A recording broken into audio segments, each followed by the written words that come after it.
예루살렘 찬양대원들에게 아름다운 축복 펼쳐질 줄 믿습니다. 아멘. 설교를 듣고 있는 여러분 중에서 혹시 야생아라는 단어 들어보셨어요? 야생화가 아니고 야생아. 사람들이 함께 더불어 살아가잖아요. 근데 사람들이 함께 더불어 살아가는 이 사회로부터 완전히 격리되어 가지고 저 야생에서 야생 동물과 함께 자라난 아이들을 야생아라고 합니다. 근데 이런 아이들이 있을 수 있을까요?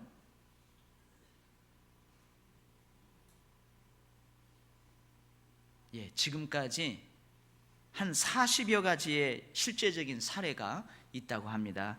그 중에서 유명한 두 가지를 제가 소개했는데요. 한 가지는 1799년도 프랑스 아베롱이라는 숲에서 발견된 야생 소년입니다.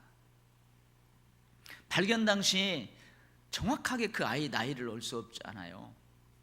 근데 치아 구조라든지 여러 가지 신체적인 것을 보고 약 12살 정도 되었을 것이라 추정을 하게 되었습니다.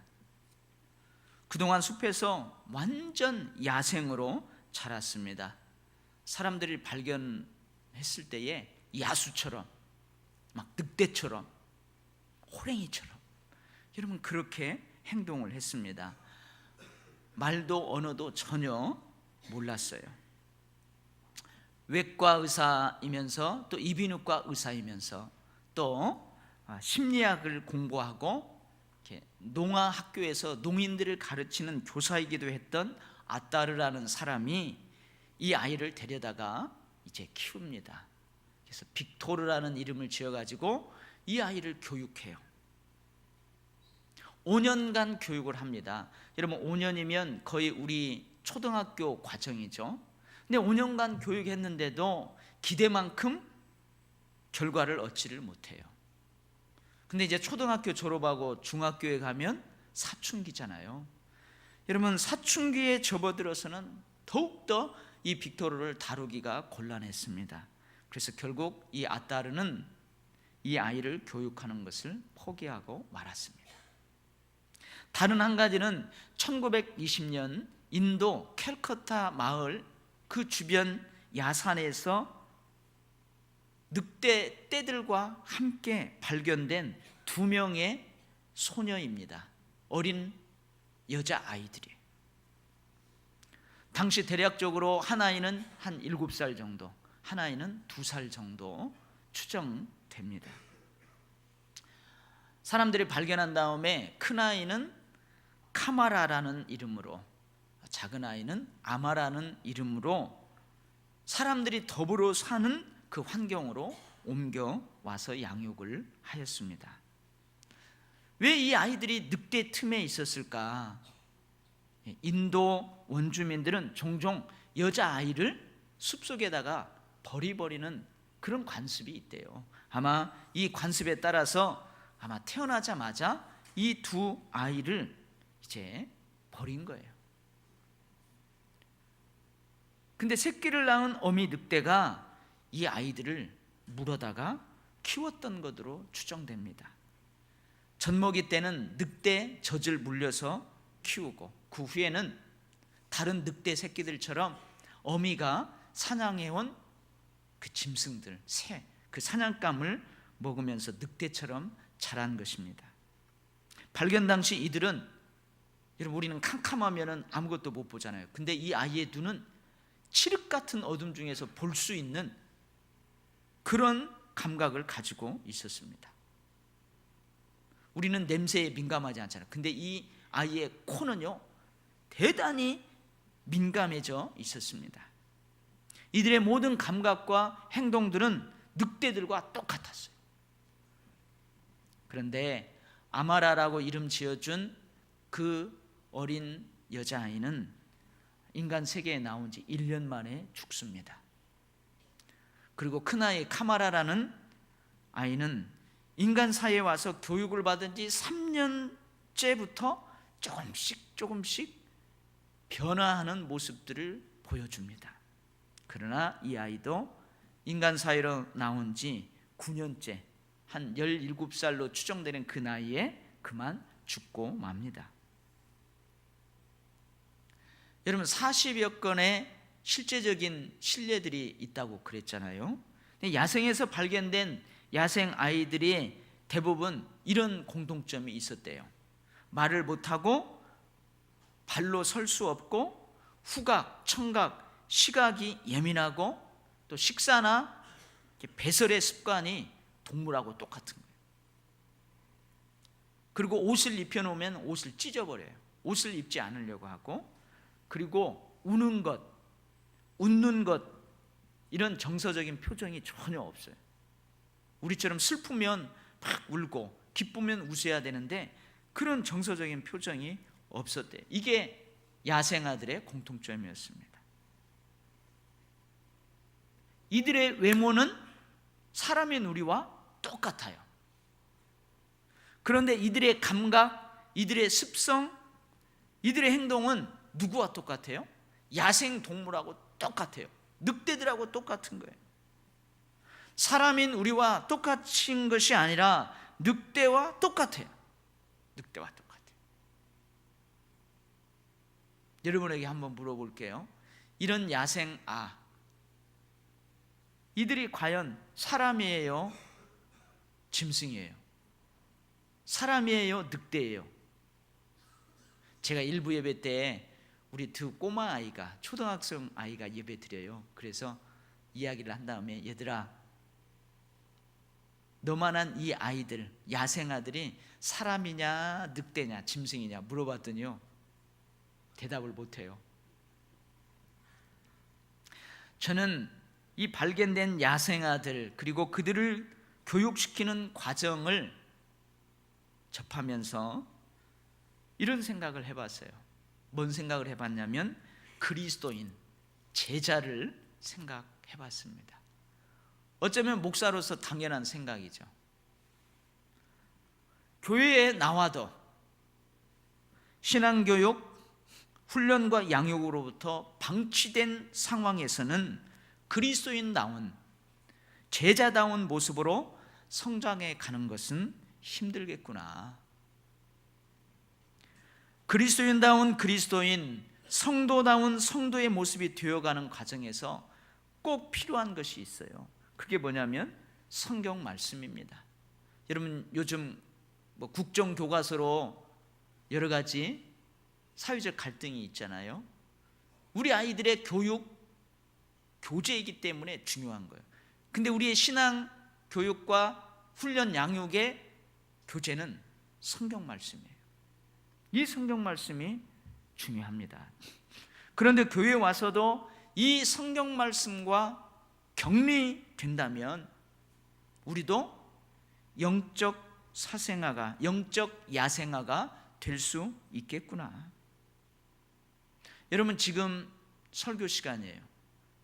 근데 이 설교가 여러분에게 선포됩니다. 근데 이 설교를 듣지 못하면 여러분 지금 이 설교 말씀하고 격리되어 있는 상태예요.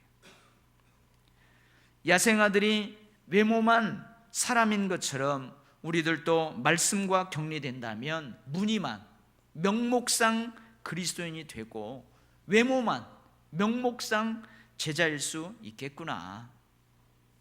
이런 생각이 들면서 심각해졌습니다. 우리는 세상의 소금입니다. 소금이 만일 그 맛을 잃으면 아무 쓸데 없습니다.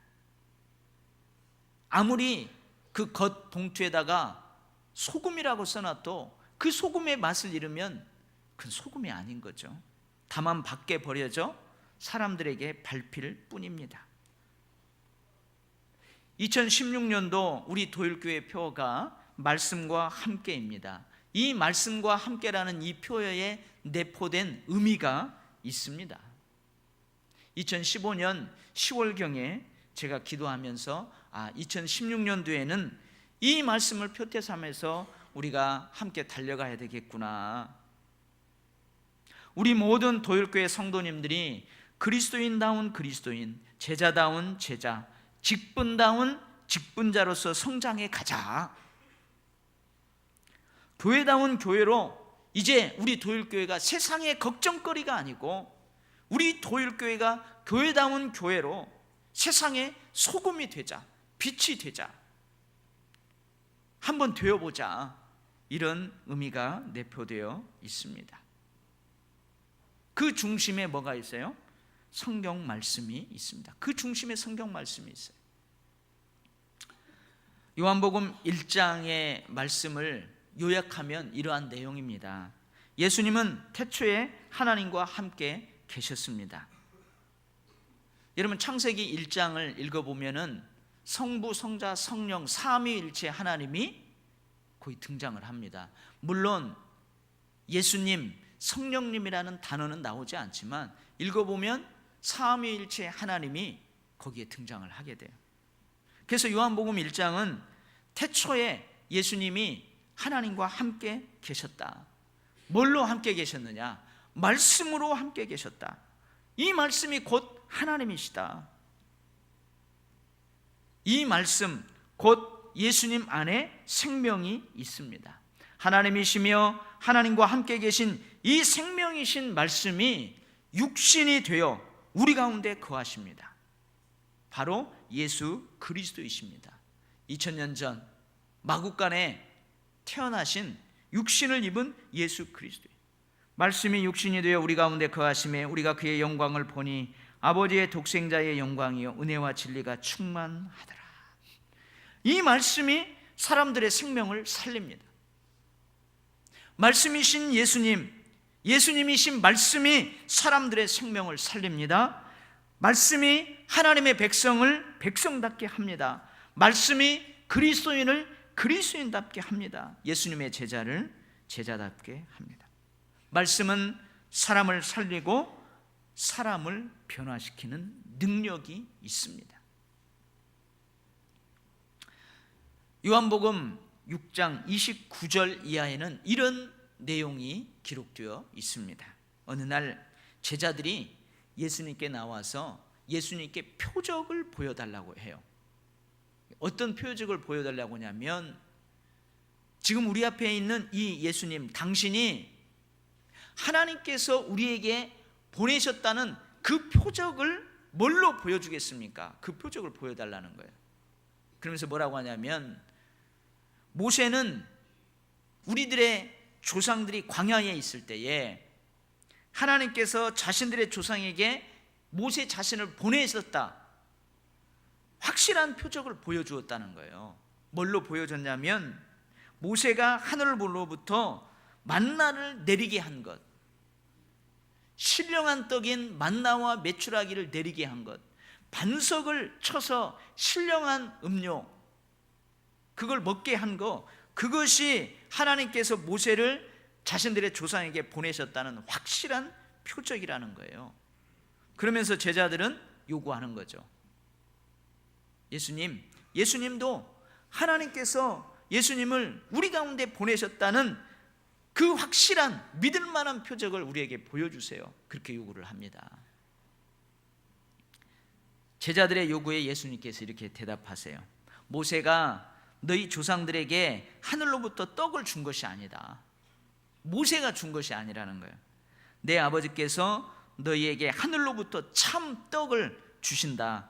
하나님의 떡은 하늘에서 내려 세상에 생명을 주는 것이다. 예수님 이런 말씀을 하세요. 이게 무슨 말씀이냐면, 모세를 통해 너희들의 조상들이 먹었던 하늘에서 내리는 만나, 메추라기, 신령한 음료는 그림자라는 거예요. 그림자. 그 그림자의 실체가 있다는 거예요. 그 그림자의 실체는 세상에 생명을 주는 하나님의 떡이다. 이렇게 말씀을 하세요. 너희 조상들이 광야에서 신령한 떡을 먹었어, 신령한 음식을 먹었지만 너희 조상들은 저 약속의 땅 가나안 땅에 들어가지 못하고 광야에서 다 죽었지 않느냐. 그림자라는 거예요. 진짜 실체는 세상에 생명을 주는 하나님의 떡이라는 거예요. 그러니까 제자들이 뭐라고 하냐면, 주님, 우리에게 이 떡을 항상 먹게 해 주십시오. 이 떡을 항상 먹게 해 주십시오. 그러니까 예수님이 뭐라 말씀하시냐면 나는 생명의 떡이니 내게 오는 자는 결코 줄이지 아니할 터요 나를 믿는 자는 영원히 목마르지 아니하리라. 예수님은 생명의 떡입니다. 만나를 먹은 조상들은 약속의 땅에 들어가지 못하고 다 죽었습니다. 예수님은 하늘에서 내려온 살아있는 떡입니다. 사람이 이 떡을 먹으면 죽어도 삽니다. 죽어도 살아요. 그래서 예수님이 뭐라고 하냐면 생명의 떡인 나를 먹으면 영생하리라 그래요. 죽어도 산다는 거예요. 그러면서 예수님은 십자가에서 세상의 생명을 위해 찢겨지는 자기의 몸을 말씀하세요. 근데 이 예수님의 가르침을 받고 있는 제자들은 그때처럼 십자가를 상상도 못할 때죠.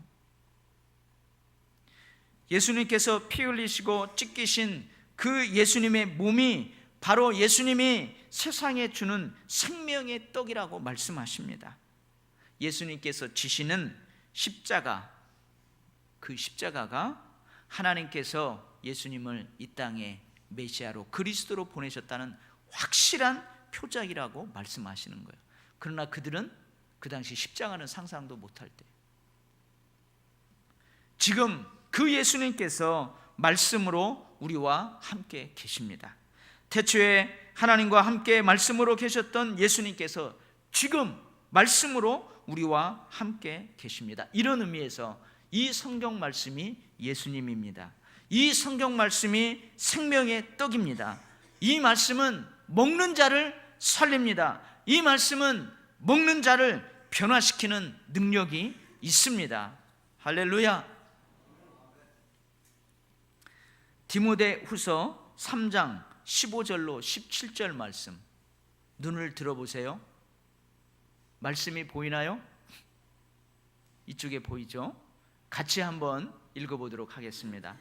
또 어려서부터 성경을 알았나니 성경은 능히 너로 하여금 그리스도 예수 안에 있는 믿음으로 말미암아 구원에 이르는 지혜가 있게 하느니라.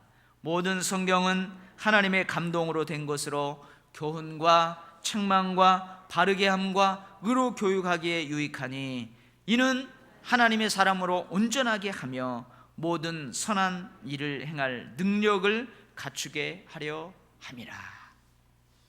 그 밑에 히브리서 4장 12절로 13절 말씀 같이 읽겠습니다. 하나님의 말씀은 살아있고 활력이 있어 좌우의 날선 어떤 검보다도 예리하여 혼과 영과 관절과 골수를 찔러 쪼개기까지 하며 또 마음의 생각과 뜻을 판단하나니 지으신 것이 하나도 그 앞에 나타나지 않음이 없고 우리의 결산을 받으실 그의 눈앞에 만물이 벌거벗은 것 같이 드러나느니라. 성경 말씀을 먹는 자에게는 구원에 이르는 지혜가 됩니다. 살리는 지혜가 됩니다. 성경 말씀은 먹는 자에게 하나님의 사람으로 온전하게 변화시키는 능력이 됩니다. 모든 선한 일을 행할 능력을 갖추게 됩니다. 말씀과 격리된다는 것, 여러분, 그 의미는 내가 성경 말씀을 읽지 않는다는 의미만 있는 게 아니에요. 내가 말씀과 완전히 분리되어서 살아간다는 것은 내가 이 성경 말씀을 펴서 읽지 않는다는 그런 의미만 있는 것이 아닙니다. 여러분, 내가 성경 말씀을 펴서 읽어도 말씀과 격리될 수 있어요. 지금 여러분 설교 듣고 있잖아요. 여러분 수많은 설교를 들어도 말씀과 격리될 수 있어요. 내가 성경 말씀을 공부하는 그 자리에 앉아 있어도 말씀과 격리될 수 있어요. 어떻게 그런 일이 있을까요? 여러분 지금 설교를 듣고 있잖아요. 근데 이 설교 말씀과 여러분들을 격리될 수 있다니까요. 차단될 수 있어요. 내가 성경을 펴서 아무리 읽어도 이 말씀과 내가 격리될 수 있어요. 내가 말씀을 먹지 않으면 나는 말씀과 격리된 것입니다. 여러분 지금 설교를 듣고 있는데 그 설교 말씀을 아멘, 진실로 그렇습니다, 그렇게 될 줄 믿습니다, 아멘 아멘 하고 여러분들이 받아들이지 않는다면, 먹지 않는다면 그것은 격리되어 있는 거예요. 분명히 하나님의 말씀인 성경은 생명을 살립니다. 예수 그리스도의 말씀인 성경은 변화시키는 능력이 있습니다. 그런데 왜 우리의 영이 살지 못합니까? 여러분 제가 목사예요. 제가 이 성경 말씀을 읽지 않고 말씀을 연구하지 않고 제가 설교하지 않으면은 저는 편할 거죠. 그죠? 편하겠죠. 육신적으로는 편하겠죠. 살도 좀 찌고 육신은 건강이겠죠. 그러나 제 육신 안에 있는 제 영은 죽어요. 제 영은 생동감을 잃어가요. 제 영은 생명력이 없어요. 여러분도 마찬가지예요. 왜 여러분들의 영이 생동감이 없고 생명력이 없습니까? 그건 말씀을 먹지 않기 때문에 그래요. 말씀을 먹지 않기 때문에 그래요. 여러분 그림의 떡은 아무리 쳐다보고 있어도 배부르지 않다니까요. 여러분들이 아무리 성경을 읽고 설교를 듣고 성경 공부를 하는 그 자리에 있어도 먹지 않으면, 받아들이지 않으면 절대 그 말씀의 능력 나에게서 일어나지 않습니다. 왜 우리가 변화시키는 말씀의 능력을 체험하지 못합니까? 그건 말씀을 먹지 않기 때문에 그렇습니다. 여러분 분명 우리들은 사람입니다. 우리는 야생 짐승이 아닙니다. 늑대가 아닙니다. 사람과 함께 더불어 살아가는 사회 환경에 적응하기 위해서는 사회 규범과 관습과 지식을 배우는 과정이 필요합니다. 사회 구성원으로서의 올바른 역할을 해내기 위해서는 사회 규범과 관습과 질서를, 지식을 배우는 과정이 필요합니다. 마찬가지입니다. 나는 예수 그리스도를 영접한 사람입니다.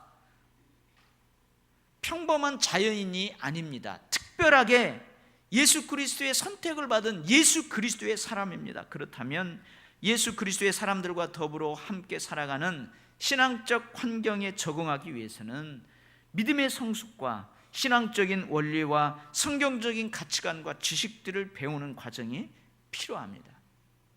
하나님 나라의 백성으로서 하나님 나라의 환경에 적응하며 하나님 나라의 백성으로 바르게 살아가기 위해서는 믿음의 성숙, 신앙적 원리, 성경적 가치관과 지식을 배우는 과정이 반드시 필요합니다. 이 과정의 중심에 뭐가 있어요?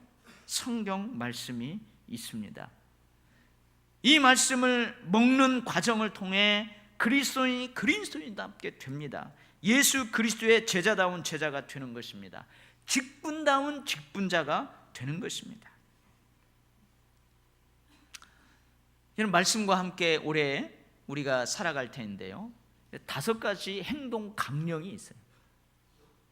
첫 번째 뭐예요? 한번 읽어보세요. 첫 번째, 두 번째, 세 번째, 네 번째, 다섯 번째. 말씀 통독이 제일 위에 있지 않아요? 묵상이 제일 위에 있어요. 어쨌든 순서 괜찮아요. 여러분 말씀을 꾸준히 읽는 말씀 통독, 말씀은 쭉 읽는 거죠. 쭉 읽어요. 이 말씀 통독은 생명과 능력이신 말씀을 늘 가까이 하는 훈련입니다. 말씀이신 예수님을 늘 가까이 하는 훈련입니다. 여러분 일주일 동안 바쁘게 살아보십시오. 일주일 동안 바삐 살아가면서 이 성경 말씀을 한 번도 읽지 않으면 예수님도 한 번도 생각할 겨를이 없어요. 그러다가 어떻게 해요? 주일날 오는 거죠. 그래서 말씀 통독, 말씀을 읽는 것은 이 생명과 능력이신 말씀을 늘 내 곁에 가까이 두는 훈련입니다. 훈련. 사실 제가 1월 첫 주가 되면 1층 로비에 이 말씀 통독 체크 데스크를 만들어 놓으려고 했어요. 여러 가지 상황 때문에 그러지 못했습니다. 여러분, 말씀 통독을 각자 개인이 체크할 수 있는 데스크를 제가 마련하도록 하겠습니다.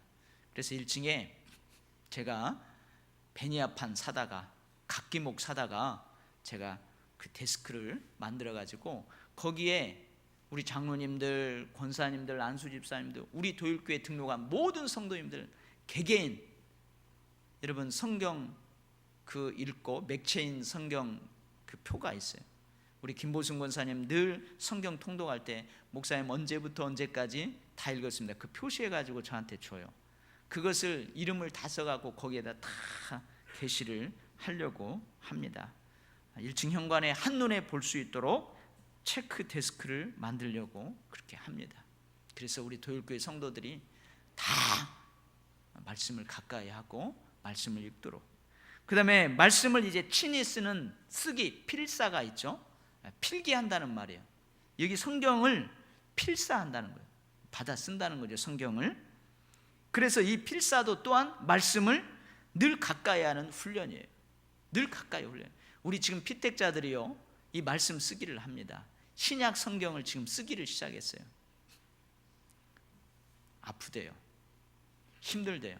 여러분, 직장에 아침에 일찍 갔다 와서 잔업까지 하고 늦게 퇴근하시는 분들이 꽤 많아요. 근데 그 성경을 지금 쓰고 있어요. 매일매일 생명과 능력이신 말씀, 예수님을 가까이 하는 훈련입니다. 그다음에 말씀 묵상, 말씀 암송, 말씀 공부, 이것은 생명과 능력이신 말씀을 먹는 훈련이에요. 먹는 훈련. 밥상에 가까이 왔으면 이제 그 밥을 먹어야 돼요. 먹는 훈련입니다. 예수님께서 친히 말씀하신 것처럼 나는 생명의 떡이니 나를 먹으라 했던 것처럼 먹는 훈련입니다. 그래서 말씀 묵상, 매일 말씀을 깊이 묵상할 수 있도록 여러분에게 매달 말씀 묵상집을 여러분들에게 드릴 겁니다. 그래서 이게 말씀 묵상집이에요. 매일매일 말씀. 생명의 삶이라는 책인데 두란노 서원에서 출판된 생명의 삶입니다. 여기 보면은 날짜별로 있어요. 1월 1일부터 날짜별로 성경 말씀이 여기 다 기록되어 있습니다. 그 말씀을 자기가 읽으면서 깨달은 것 적을 수 있어요. 기도 제목 적을 수 있어요. 자기 결단, 회개할 것 적을 수 있어요. 그리고 그 성경 본문에 대해서 간단한 해석도 있고, 그리고 그 성경이 주는 핵심 메시지에 대한 감동적인 예화의 글도 여기에 있습니다. 이게 얼마요?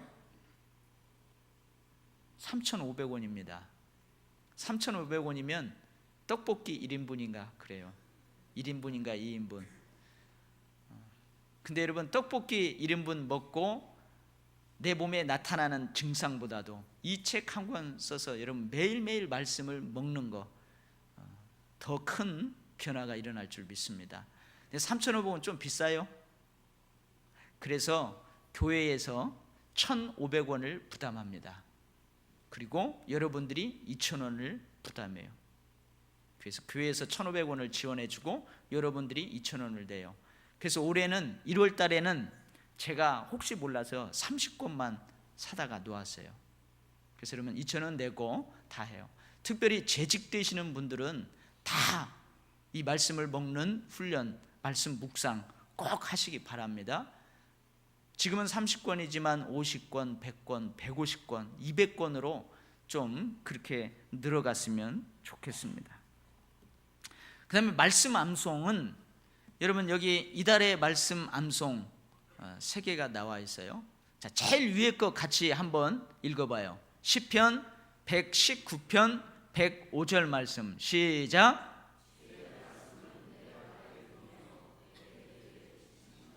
예. 암송 새 구절인데 이거 암송 못하면 간첩입니다. 도일교회 성도 아니에요. 다 외워야 돼. 그래서 매달 이게 바뀔 겁니다. 1월 달에는 이거 여러분 다 암송해야 돼요. 우리 도율교회 성도라면 다 암송하시기 바랍니다. 그래서 교회 주보, 오늘은 성경 구절만 써놨는데 다음 주 주보에는 이 말씀이 그대로 주보에 기록되고, 교회 엘리베이터 게시판 거기에도 이달의 암송 구절이 다 그렇게 될 것입니다. 그리고 분기마다 오후 예배 때 성경 퀴즈 데이를 하려고 그래요. 푸짐한 상품 준비해 놓고 성경 퀴즈 데이. 그 다음에 말씀 공부는 이제 주중에 성경 공부하는 거예요. 제가 감당할 수 있을지 모르지만 올해는 크리스찬 베이직이라는 반으로 기초 교리. 여러분 요즘 교회에서 교리 교육을 별로 안 시켜요. 세례 받을 때도 그렇고, 예전에는 세례 받기 전에 학습이 있어가지고 반드시 기초 교리를 공부했거든요. 그래서 크리스찬 베이직이에요. 크리스찬으로서 기본이에요. 그래서 기초 교리반을 하려고 그래요. 바이블 파노라마, 신구약 맥잡기, 전체적인 멀리서 숲을 볼 수 있는, 성경의 숲을 볼 수 있는 신구약 맥잡기를 공부하려고 합니다. 그리고 그 숲 안에 들어가서 조금 나무들을 상세히 볼 수 있는 과정인 구약에서는 모세오경하고 역사서를 공부하려고 해요. 신약은 사복음서하고 서신서를 공부하려고 합니다. 그래서 이제 제가 주보에 광고할 거예요. 낮밤, 저녁밤. 그래서 제가 낮에도 저녁에도 할 수 있을지 모르겠어요. 봄 되면 신방하면서 또 설교 준비하면서 이 성경 강의 준비하면서 한번 해보려고 그래요. 그리고 주중에 젊은 부부들, 유치 유아 부모를 둔 부모들을 위해서 젊은 부모 모임이 있습니다. 특별히 이런 부분에 대해서 우리 이지영 전사님이 잘 준비되어 있어요. 그래서 또 주보 광고 내어서 그 프로그램을 개설하려고 합니다. 그러면 이렇게 말씀을 가까이 하고 말씀을 먹었잖아요. 그러면 여러분들이 정말로 이 말씀이 생명력이 있는가, 이 말씀이 능력이 있는가 한번 체험해야 될 거 아니에요. 그래서 현장 체험학습이 있습니다. 현장 체험학습. 우리 유치부 아이들도 가죠. 고구마 캐러 가고 현장으로 가죠. 우리 현장 체험학습이 있는데 그게 뭐냐면 토요 전도대입니다. 매주 토요일마다 11시 30분 교회에 모입니다. 그래서 11시 30분 정각에 오셔서 30분 동안 찬양과 기도로 준비하고 12시에 점심 식사를 교회가 제공합니다. 지금 우리 총여전도 회장님, 권사님들, 권사회 회장님, 토요일날 밥을 어떻게 할까 걱정 말아요. 우리 이번에 피택 받은 피택 권사님들 3명씩 조가 다 편성이 되어 있어요. 밥값 걱정하지 마세요. 해외에 나간 이모건 집사님, 진명희 집사님, 내가 거기는 참석 못하니까 밥값 내라고 했어요. 밥값 주고 갔어요. 그래서 거창하게 안 하고 간단하게 점심을 12시에 먹고 12시 30분 조별로 편성해서 전도를 나가려고 그래요. 이게 체험학습장이에요. 현장 체험학습장이에요. 매주 합니다. 여러분, 우리가 이제 새롭게 좀 움직여 나가야 될 것입니다. 2016년 우리 도율교회에 하나님의 말씀이 점점 왕성해지면 예루살렘 교회처럼 점점 제자의 수가 더 심히 많아지게 될 것입니다. 하나님의 말씀이 점점 왕성하여 예루살렘에 있는 제자의 수가 더 심히 많아지고 예루살렘 교회에 하나님의 말씀이 점점 풍성해지니까 제자들이 많아졌어요. 많은 사람들이 생명력 있게 능력 있게 살아가는 우리 도율교회 성도들을 보고 모두 다 예수 그리스도께 복종하게 될 줄 믿습니다. 허다한 제사장의 무리도 이 도에 복종하니라. 예수님을 십자가에 못 박은 종교 지도자들도 예수 그리스도의 도에 다 복종하였습니다. 우리 교회가 말씀이 풍성해져서 교회가 교회다워지고 성도가 성도다워질 때, 그리스도인이 그리스도인다워질 때, 제자가 제자다워질 때에 많은 사람들이 예수 그리스도의 복음에 복종하게 될 줄 믿습니다. 여러분, 그동안 우리가 여러 가지 때문에 활발하게 우리 교회가 움직이지 못했습니다. 올해부터 이제 조금씩 활발하게 움직여 나갑니다. 힘들 거예요. 처음부터 막 왕성하게 활발하게 움직였으면 힘들지 않은데, 그러지 않다가 움직이려고 하면 힘들 거예요. 저도 힘들 거고 여러분들도 힘들 거예요. 그래도 따라오십시오.